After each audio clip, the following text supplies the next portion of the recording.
ನೀವು ಕಾವೇರಿ ಕೃಷ್ಣ ಗೋದಾವರಿ ಜೋಡಣೆ ಇದೆಯಲ್ಲ, ಇದು ಏನಾಗಿದೆ ಅಂತ ಏನಾದರೂ ನೀವು ತಿಳ್ಕೊಂಡಿದ್ದೀರಾ? ಇವತ್ತು ಕೇಂದ್ರದ ನಮ್ಮ ವಾಟರ್ ಮ್ಯಾನೇಜ್ಮೆಂಟ್ನವರು ಏನು ಕೊಟ್ಟಿದ್ದಾರೆ ಹಂಚಿಕೆ ಯಾರ್ಯಾರಿಗೆ? ಮೊದಲನೇ ಹಂತದಲ್ಲಿ ಅದು ಬಹುಶಃ ಗಡ್ಕರಿಯವರಿದ್ದಾಗ ಈ ಕೃಷ್ಣ ಕಾವೇರಿ ಗೋದಾವರಿಗೆ 247 TMC ನೀರನ್ನು ನಾವು ಉಪಯೋಗ ಮಾಡ್ಕೋಬೋದು ಅಂತೇಳಿ ಅವರೊಂದು DPR ಮಾಡಿದರು. ಅದರಲ್ಲಿ 90 TMC, ಒಂದು ನಿಮಿಷ,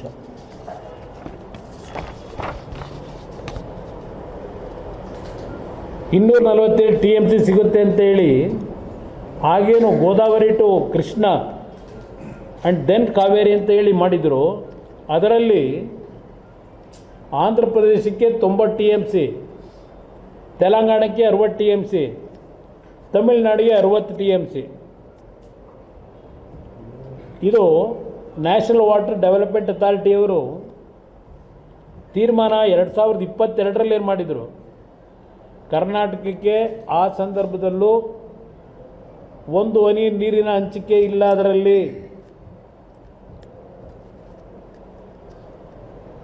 ಅದಾದ ಮೇಲೆ ಇನ್ನೊಂದು ಅದು ದೇವೇಗೌಡರ ಇಂಟರ್ಫಿಯರೆನ್ಸ್ ಏನು ಆದಮೇಲೆ ಲೆಟರ್ಗಳು ಬರೆದರು ನಮ್ಮ ರಾಜ್ಯಕ್ಕೆ ಅನ್ಯಾಯ ಆಗಿರ್ತಕ್ಕಂಥ ವಿಷಯದಲ್ಲಿ. ಅದರ ಮೇಲೆ ಮತ್ತೆ ಇನ್ನೊಂದು ತಗೊಂಡ್ರಲ್ಲ 23-24ರಲ್ಲಿ ಒಂದು ವರದಿನ, ಅದರಲ್ಲಿ NWDA ಅವರು ಮಾಡಿದ್ದು, ನ್ಯಾಷನಲ್ ವಾಟರ್ ಡೆವಲಪ್ಮೆಂಟ್ ಅಥಾರಿಟಿ ಅವರು 247 TMC ನೀರು ಸಿಗಲ್ಲ, ಅಲ್ಲಿ ಓನ್ಲಿ 147 TMC ನೀರು ದೊರಕೋದು. ಇದರಲ್ಲಿ ಗೋದಾವರಿ ಕನ್ವರ್ಷನ್ ಟು ಕೃಷ್ಣಾಗೆ ಇವರೇನು ಮಾಡ್ತಾರೆ, ತೆಲಂಗಾಣಗೆ 44 TMC, ಆಂಧ್ರ ಪ್ರದೇಶಕ್ಕೆ 40 TMC, 40 TMC ತಮಿಳುನಾಡಿಗೆ, ಇಲ್ಲಿ 45 TMC ತೆಲಂಗಾಣ, 44 TMC AP ಮತ್ತು ಆಂಧ್ರ ಪ್ರದೇಶ, 40 TMC ತಮಿಳುನಾಡಿಗೆ. ಕರ್ನಾಟಕಕ್ಕೆ ಆಗ ಒಂದು ದೇವೇಗೌಡರ ಒಂದು ಪ್ರೆಷರ್ಗೋಸ್ಕರ 15 TMC ಅಂತೇಳಿ ಕೊಟ್ಟರು ಆ ವರದಿನಲ್ಲಿ. ಆ 15 TMC ಯಾವ ರೀತಿ ಕೊಟ್ಟಿದ್ದಾರೆ, ಆ 15 TMCನ ಮಲಪ್ರಭಾದಲ್ಲಿ ಡೆಫಿಸಿಟ್ ಏನಿದೆ, ಆ ಮಲಪ್ರಭಾ ಜಲಾನಯಕ್ಕೆ ಈ 15 TMC ನೀರನ್ನು ಕೊಟ್ಟು ಅದರಲ್ಲಿ ನೀವು ಓನ್ಲಿ ಕುಡಿಯೋ ನೀರಿಗೆ ಉಪಯೋಗ ಮಾಡಬೇಕು, ಅಗ್ರಿಕಲ್ಚರಿಗೆ ಉಪಯೋಗ ಮಾಡೋಂಗಿಲ್ಲ ಅಂತ ಕಂಡೀಷನ್ ಹಾಕಿದ್ದಾರೆ.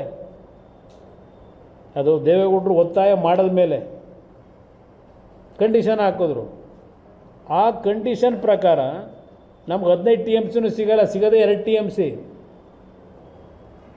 ಅದರ ಜೊತೆಗೆ ಕೆಲವು ಇಂಡಸ್ಟ್ರಿಗಳಿಗೆ ಉಪಯೋಗ ಮಾಡ್ಕೊಳ್ಳಿ ಅಂತಕ್ಕಂಥದ್ದು ಇದೆ. ಇಲ್ಲಿ 1 ಲಕ್ಷ ಕೋಟಿ ನಮ್ಮ ಸಮ್ಮತಿ ಕೊಟ್ಟಿದ್ದೀವಿ, ಕೇಳಿದ್ದೀರಿ. ಕೃಷ್ಣ ಕಾವೇರಿ ಗೋದಾವರಿ ನದಿ ಜೋಡಣೆಗೆ ತೀರ್ಮಾನಿಸಲಾಗಿದೆ. ಕೇಂದ್ರ ಸರ್ಕಾರಕ್ಕೆ ನಮ್ಮ ಸಮ್ಮತಿ ಸೂಚಿಸಿದ್ದೇವೆ. ಕೇಂದ್ರ ಸರ್ಕಾರವು ಇದನ್ನು ರಾಷ್ಟ್ರೀಯ ಯೋಜನೆಯಾಗಿ ಮಾಡಿ 1 ಲಕ್ಷ ಕೋಟಿ ರು ವಿನಿಯೋಗಿಸಲಿದೆ. ಇದರಲ್ಲಿ ನಮಗೆ ಎಷ್ಟು ಬರ್ತದೆ ಕರ್ನಾಟಕಕ್ಕೆ? ಇದೇನೋ ಯೋಚನೆ ಮಾಡಿದ್ದೀರಾ? ಹೇಳಿದಿರಲ್ಲ, ಪಾಪ ಸರ್ಟಿಫಿಕೇಟ್ ಕೊಡ್ತಾ ಇದ್ದೀರಿ. ಈಗ ಅಲ್ಲಿ 33 ಗೇಟನ್ನು ನಾವು ಹಾಕಿದ್ದು ಉದ್ದೇಶ, ನೀರು ಹೋದ ವರ್ಷ ಹರಿದೋಯ್ತಲ್ಲ, ಗೇಟ್ಗಳು ಮುರಿದೋಗಿ ರೈತರಿಗೆ ಬೆಳೆ ಬೆಳೀಲಿಕ್ಕೆ ಆಗಲಿಲ್ಲ. ನಮ್ಮ ರೈತರಿಗೆ ಕರ್ನಾಟಕದಲ್ಲಿ ನೀರು ಹೋಗಿದ್ದು ಪಕ್ಕದ ರಾಜ್ಯಗಳಿಗೆ. ನಮ್ಮ ರೈತರಿಗೆ ನೀವು ನೀರು ಕೊಡೋಕ್ಕೆ ಆಗಲಿಲ್ಲ ಭತ್ತ ಬೆಳೀಲಿಕ್ಕೆ. ಅದಕ್ಕೋಸ್ಕರಲೇ ರೈತರು ಗಲಾಟೆ ಮಾಡಿ ಮೊದಲು ಗೇಟ್ ಹಾಕ್ತಿರೋ ಇಲ್ವೋ ಅಂತೇಳಿ ದೊಡ್ಡ ಗಲಾಟೆ ರೈತರದ್ದು ನಡೆದ ನಂತರ ಗೇಟ್ ಹಾಕಿದ್ರಿ. ಗೇಟ್ ಬೇಕಿತ್ತು, ಹಾಕಲೇಬೇಕಿತ್ತಲ್ಲ. ಈಗ ಅಲ್ಲಿ ನೀವೇನೇ ತೀರ್ಮಾನ ಮಾಡಿದ್ರು ತುಂಗಭದ್ರಾ ನೀರಿನ ಹಂಚಿಕೆ ಬೋರ್ಡ್ ಇದೆಯಲ್ಲ, ಅವರ ಹತ್ರ ಏನು ಚರ್ಚೆಗಳು ಮಾಡಿದ್ದೀರಿ? ಏನಾದರೂ ವಿರೋಧ ಪಕ್ಷಗಳನ್ನ ಕರೆದು ಚರ್ಚೆ ಮಾಡಿದರೆ ಏನಾದರೂ ಏನು ಮುಂದಿನ ನಮ್ಮ ಸರ್ಕಾರದಲ್ಲಿ ನೀರಾವರಿಗೆ ಏನೇನು ತೀರ್ಮಾನ ಮಾಡ್ತಾ ಇದ್ದೇವೆ, ನೀರಿನ ಹಂಚಿಕೆ ಕಥೆ ಏನು ಹೇಳಿದ್ದೀರಿ, ಸಮ್ಮತಿ ವ್ಯಕ್ತಪಡಿಸಿದ್ದೇವೆ ಅಂತೇಳಿ. ಇಲ್ಲಿ ಇರ್ತಕ್ಕಂಥ ವಾಸ್ತವಾಂಶ ಏನು?